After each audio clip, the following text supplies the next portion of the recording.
Hi, everyone. Welcome to Behind the Numbers. My name is Dave Bookbinder, and this is the show where we dig deeper to understand what really matters most in business. And today I'm super excited to have a guest that is basically epitomizing what I consider to be great characteristics of leaders who, when they achieve success, they begin a mission of giving back. Um, Seems to be a truly humble guy. His name is John Hewitt. You may recognize that name from his former activities with Jackson Hewitt Tax Service, but he's currently the founder and CEO at Loyalty Brands, and he's also the author of the book called I Compete: How My Extraordinary Strategy for Winning Can Be Yours. John, welcome to Behind the Numbers. My pleasure. Thanks, Dave. It is my pleasure. So I gave you a little bit of an intro, but why don't you tell the audience a little bit about your background? Sure. I've been in business for 55 years. I started while I was at the University of Buffalo working part-time for H&R Block. Loved it. 12 years later, I was running 250 H&R Block offices. My dad was the CFO of a public company. And I'm sure most of your listeners weren't old enough to remember a world without computers. But he bought one of the first desktops in the United States in the 70s. There weren't even a million in the country. And he liked it better than the mainframe that was running his public company. So he decided, he was visionary, and he decided that he and I should write tax software. And we both quit our jobs and built the first tax software for an Apple computer. Way ahead of its time, no one wanted it. Got blessed and found a company in Virginia Beach called Jackson Tax Service. Mel had died. We bought 6 offices from his widow.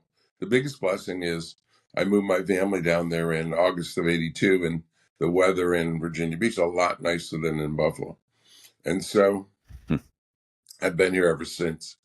And we merged the 2 companies, the computer company and Mel Jackson. We changed the name to Jackson Hewitt. We eventually went public, and 15 years later sold it for $483 million. So brought Jackson Hewitt to one of the top 100 retail chains in the country. And I had a 3-year non-compete, but it didn't cover Canada because Jackson Hewitt has never gone to Canada. Having grown up in Buffalo, I had done Canadian tax returns. I knew the Canadian tax system. So we opened Liberty Tax in Canada, and same as US, within 3 years became one of the top 100 retail chains in Canada. When my non-compete ended in 2000, came back to the United States. Now I had to compete against myself, my own name, my own software, my own people, my own system. And yet, not only did we grow faster than Jackson Hewitt, we grew faster than them and H&R Block combined. We opened 4,000 offices in 12 years. My second public company, worth $500 million, sold my stock. And now we have founded Loyalty Brands. And unlike Loyalty Brands or both Jackson Hewitt and Liberty, where we focused on one industry, one company, we're in 3 different industries with 7 different companies. We're in construction with roofing and siding. We're in tax with accounting and tax. And then we have our fastest growing actually is mobile grooming. And we're into everything pets, focused on mobile grooming. We're already in 3 years the largest mobile grooming company in the United States. Wow. Really, really good stuff. And it's interesting. The first time you and I met, and I asked you kind of what you're up to, your answer was essentially something like having fun and inspiring lives. I That's want you close. to I want you to share that with our audience. Life is so short. On Monday morning, if you're going to work and you're not looking forward to it, you're going to the wrong place. So with me, if you're living a thank God it's Friday life, it's the wrong life. You need to find a thank God it's Monday life, like I have. And so our mission statement is simple: having fun, improving lives. And we started out initially with having fun, changing lives. And then one of our people said, oops, you can change people's lives to the negative. So our goal is to improve the lives around us, and that means everyone. That means our customers, our franchisees, our employees, and as you mentioned earlier already, giving back. That too much is given, much is required. Yeah, John, I got to ask you about the TGIM. Thank God it's Monday mindset, because I know there's a lot of folks out there who are listening to that and thinking, yeah, that's so much easier said than done. And well, I think they'd all nod in agreement that yeah, they're probably not in the right place if that's their mindset. But how do you get there? What's your practical advice for the people out there who are shaking their head? I can't get into it on Sunday night. I'm afraid about what's going to happen on Monday. There's a long saying about, and I don't recall it off the top of my head, about a man's avocation and vocation. When the true happiness of a man is if you can't tell when he's having fun and when he's working. And if you love what you do, then you don't work a day in your life. And I'm 75 years old, and most people, 95% of people my age, are looking to retire and go do something fun or relaxing or whatever. I'm at the peak of the pinnacle of my career in knowledge and experience, and able to help others. I've brought in over 5,300 franchisees. I've helped create 1,000 millionaires. And for me to go sit on a beach somewhere or just go and disappear, I mean, God didn't give me all these blessings to just waste them away. I'm required to give back, and it's so much joyful. I saw a Denzel Washington. He did a commencement speech, and I saw it on Facebook or LinkedIn a couple months ago. And he said he finished up his speech with, the most selfish people in the world are people that help others. And I said, what? And he said, because they're the happiest people in the world. There's nothing more, there's nothing more worthwhile or joyful than changing lives and giving back. And with each person, I'm and we are making the world a better place to be in. Yeah, I mean, really well said. I mean, it echoes the message of the Go Giver, the Bob Berg, John David Mann book. And for me personally, I'm super lucky. I love what I do. I really do, and I'm having a lot of fun. I'm helping clients, and I'm helping prospects. I'm changing lives. I think making a difference. And I've found that in my journey, that the more you do give, the more you put the needs of others first. Um, Interesting things start to happen. People start to show up, and things start to spiral in your favor. What I learned, I only made one deal with God ever that I said, give me this one deal. I made a deal with God, and as I was becoming self-employed and stepping into the abyss and losing money initially, I said, God, I can't tithe right now, but I'll make up for it because the money I'll be making soon will be way more, and I'll be giving a higher percentage. And what I learned is, as I began to accumulate wealth and success, the more I give, the more I get. And I never get it from the person I give it to. I get something else good happens in my life. Yeah. So I learned, and then I was talking to a pastor about a year ago, and I said, "Did I make this up?" And I mean, you can't. The more you give, the more you get. He said, "No, there's a part of the Bible. I think the guy's name is Mordecai, where God says to Mordecai, He says, 'I challenge you to outgive me.'" So I've learned that I just cannot um, do anything but get more than I receive. Let me Yeah, say, I, I I'm a big receive more believer. than I give. Yeah, I'm a big believer that the universe does, in fact, conspire to help you be successful. So let me tap into the entrepreneurship gene that you have. You've created a great amount of success, and you've helped others to be successful. And you wrote this book. Tell the audience a little bit about the book and why you wrote it. It's I do everything now because of our mission statement, having fun, improving lives. So I do whatever I can to improve lives, and while I can do a podcast here or there, or a speech, or get in public, a book reaches everyone all over the world. I never even have to have a voice with them. And so it's an effort to show people how to do it.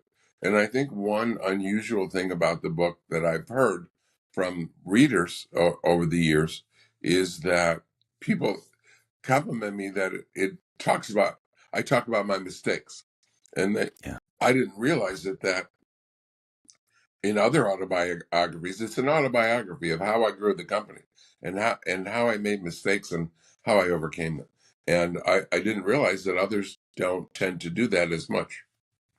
I want to tap into the journey and leverage the book to do it by maybe talking about a couple of the chapters that resonated with me, and I hope will resonate with the audience. And one of the things that I really wanted to start with was when you talk about be honest, show respect, have integrity. I mean, these are the core values. They're fundamental. You'd like to think that everybody exhibits those things, but unfortunately, they don't always, and maybe sometimes 2 out of 3 ain't bad. Yeah, I learned I'd never really thought too much about or spent a lot of time um, brooding or thinking about the difference between honesty and integrity. And when we sold my first company, the guy that took over, I realized the difference between honesty and integrity. That honesty simply is the past, and integrity is the future. And this, and talking about the past, I'm honest in the past and integrity in the future. And the secret to success is just doing what you say you're going to do. But this guy was an incredible salesperson, and he had no integrity. He didn't. Mm. He promised this is the future I see, and this is what you're going to get when you acquire this franchise. And he painted a picture that was brilliant and wonderful and inspiring, but he had zero intention of getting there. It reminded me of virtually every politician I've ever seen. They promise you everything, and then they get elected, and they achieve very little of it. So, I integrity is so rare. The old, handshake kind of person that if you make a deal, it's a deal. I find so few people committed to what they say they're going to do. I'm anxious if I make a commitment and I'm not on the way to meet it, I get really anxious, and I'm fanatical about doing what I say I'm going to do. And Yeah. sometimes to a fault. You have to do even though you could be hurt by that, but you have to try to, if you make a commitment, you have to try to honor it. Oh, 100%. And what do they say? Integrity is what you do in the room when nobody's watching. I've heard that. So, yeah, absolutely critical for anyone in business and frankly in day-to-day life and in your personal relationships. John, one of the things that I talk about with a lot of guests on this program is mindset, attitude, and how that drives decisions and behaviors and successes or failures. And you talk about attitude being a matter of choice. I'd like you to unpack that for us. You know, when I was about in my late 30s, I always wondered why I hadn't figured it out yet, why great companies were great and ordinary companies or poor companies were poor. And I saw a article in the Wall Street Journal about a grocery chain called Wegmans in upstate New York. And it said they had a record market share. They had about 70% market share. And having grown up in upstate New York, I said, wow. So I got two of my guys, and I took two of my top guys, and we flew up to Rochester, New York, their headquarters, and spent 2 hours in a Wegmans. And I realized on that in that journey what the difference between great leadership is, or great cultures is. That if you look at a great company like Walmart and a failing company like Kmart, I wonder what's the difference. Are they smarter? Are they more educated? Are they more experienced?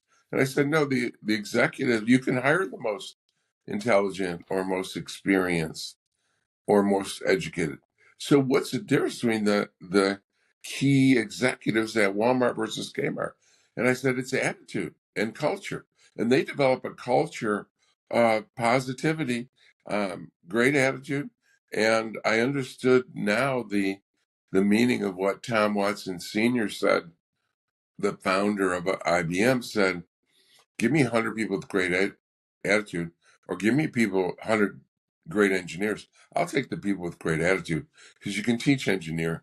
And one of the biggest mistakes I've made in my career is trying to change people's attitude. So I learned 40 years ago, almost 40 years ago, hire for attitude. Don't hire for skill. Skill, you can always teach skill. Hire for attitude. And culture, I also learned that culture is a key asset. It should almost be on your balance sheet like a piece of equipment or cash. It's so important. The greatest companies have the greatest culture, and that's formed starts with within the way you treat your people. Well, now you're preaching to the choir, and you may not know this about me, but in my day job in valuing businesses and intellectual property, one of the IP assets I valued is people. And I've written a couple of books that expressed my journey to prove that people really are a company's most valuable asset, right? And that most valuable asset, people, in fact, don't appear on a balance sheet next to all the other important stuff. And what I've discovered, and there's empirical evidence to prove it, is that it all starts with leadership, and driving that culture drives the engagement, which drives performance, which drives value. So you've got somebody who's on the same side of the aisle as you on that one. But let me ask you, as a guy who's done a lot with businesses and made other folks successful, what are some of the key components that you're helping folks implement, essentially, John, in creating that great culture, besides just hiring for attitude, which I always do as well? But what else can you offer to the audience in terms of how they can think about building a great culture that's going to get people inspired to show up and do their best work every day? Yeah, I do one thing that a few companies may do, but another thing that probably no company does. One is we have a culture committee, and so we're always thinking about it. And every Friday is a 4 o'clock is a the culture committee does a call with and they plan they plan parties and barbecues and things just and contests and things to inspire. But also that's I think others may do that. But one thing we do is we have pads of paper, and it has our 10 principles on it. And it has a blank for the name, and it has a checklist of the 10 principles. And then at the bottom, it has an explanation. So if you see someone who either honors a principle or disobeys the principle, you give them, we call it a mission moment. And I'm happy to say that around the company, people have them taped up in their offices, even if even the occasional negative one. No one likes to give a negative one, so 3/4 of them are positive. Probably they should be more 50-50. But here's a simple example.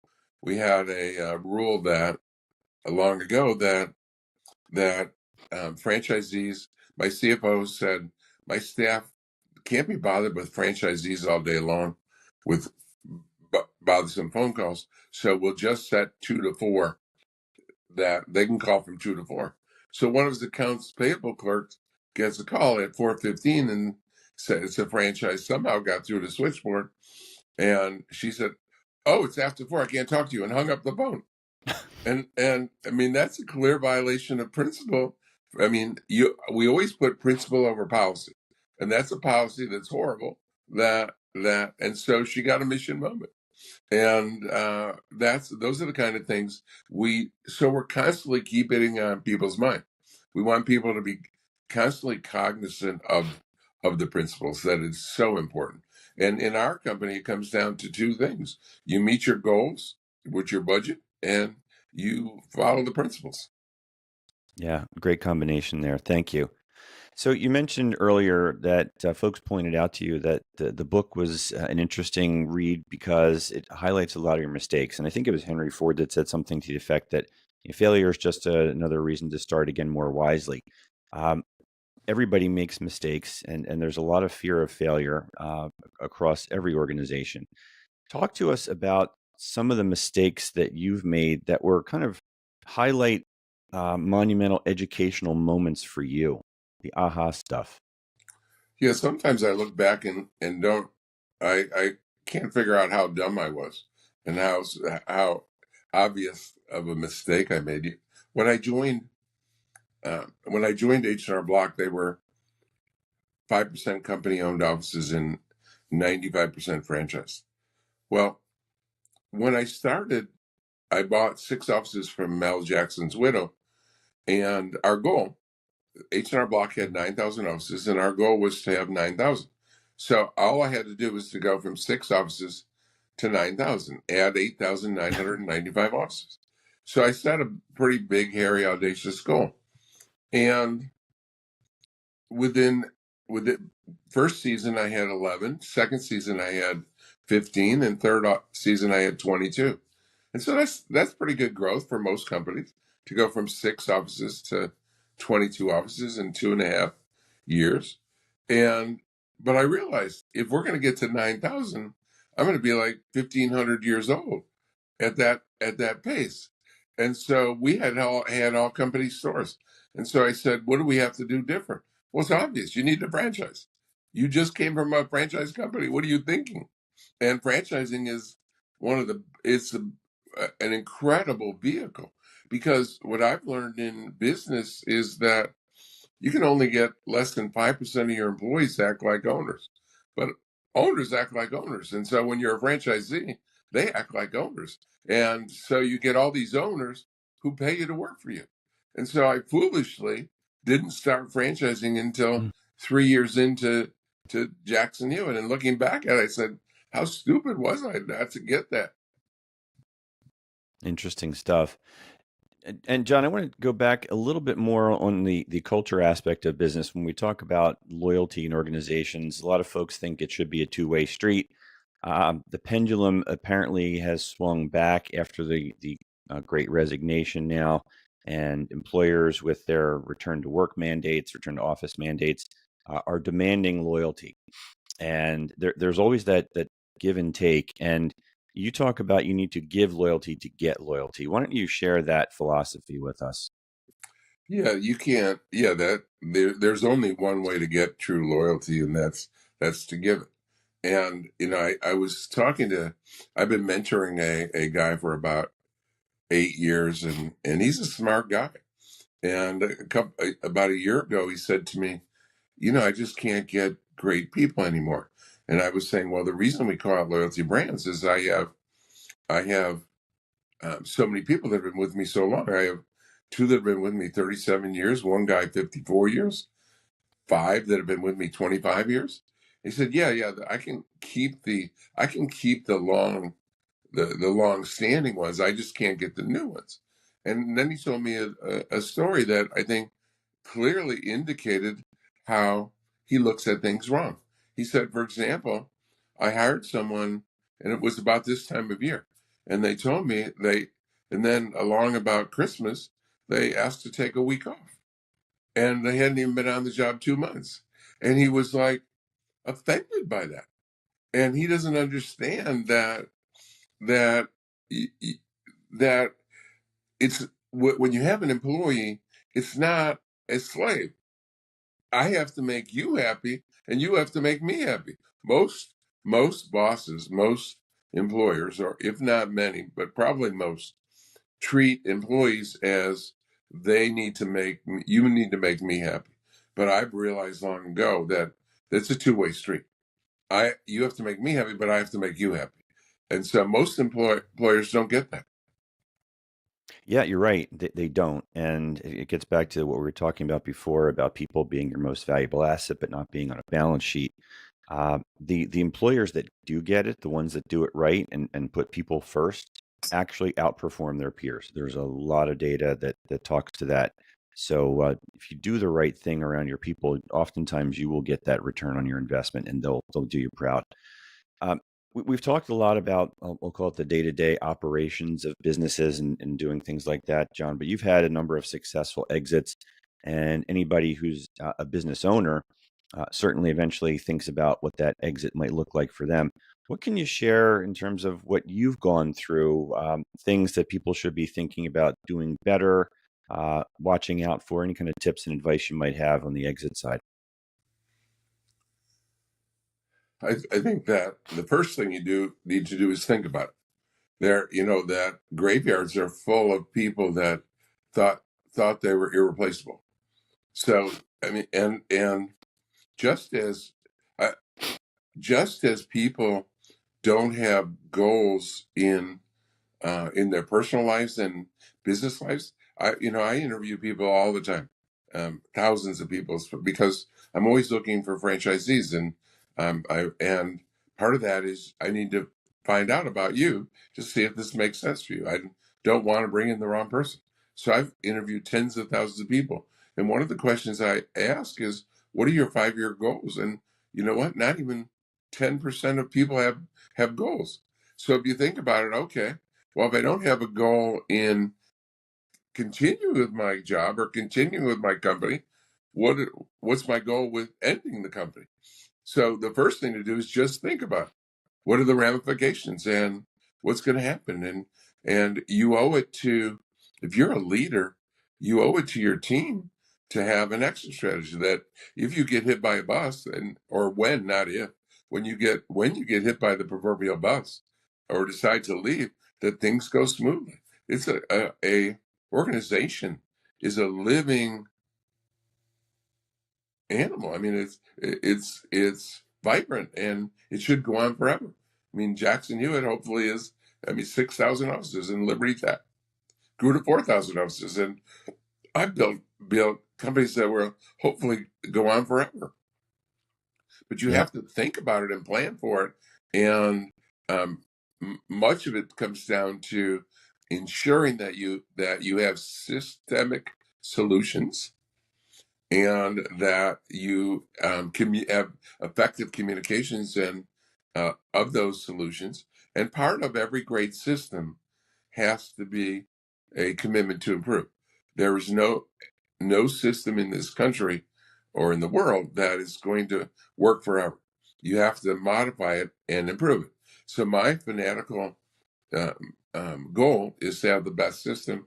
To have the best system, I know it has to be improving. So not only do you have to have a system that is the best, to pass it on to the future, but you also have to have a system for improving it to make sure that it continues to improve. Because if it stops growing when you leave, the company's going to die.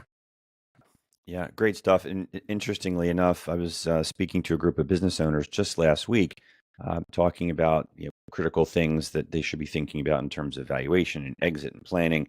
And I actually mentioned to the audience that if you go home at night thinking that if you get hit by the bus, that your business is going to hell, you got a problem. And it was interesting to see the reaction on the faces of the folks in the room. It was palpable. There was a couple of gasps and everything as they had that aha moment. And I know we're getting down to the bottom of the hour here, or top of the hour, whatever it is. We're running out of time, so I'm trying to say. And but I'd love to just get just a little bit more from you, John, if you don't mind, because it's so important. Because a lot of the folks in that room have been told um, you should be thinking about exiting your business the day you start your business. There should always be a plan.